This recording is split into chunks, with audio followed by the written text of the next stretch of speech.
Let's discuss a balance sheet in more detail. Remember, a balance has to balance, okay? It's a scale.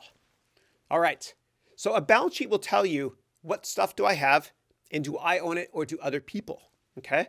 And so everything in this world is owned by you, somebody else, a bank, a company, or government, right? So let's go through this. So the stuff that you have is money, a factory, and a car.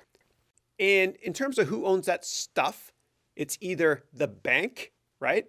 That rich dude smoking whatever it is he's smoking, and then you, okay? And you're also that gold person there. This will make more sense in a second. All right, so stuff I have, who owns it? Okay. And the stuff you have is called assets. Those are your assets, okay? And who owns those assets? That's called liabilities and equity, okay?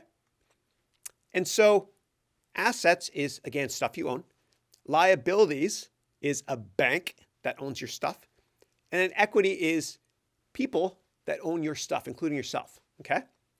And so assets has to equal liabilities plus equity. And so I'll give you an example.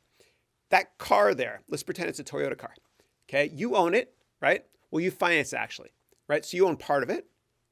So that car is equal to the amount you own of it plus the amount the Bank of Toyota is financing you with it.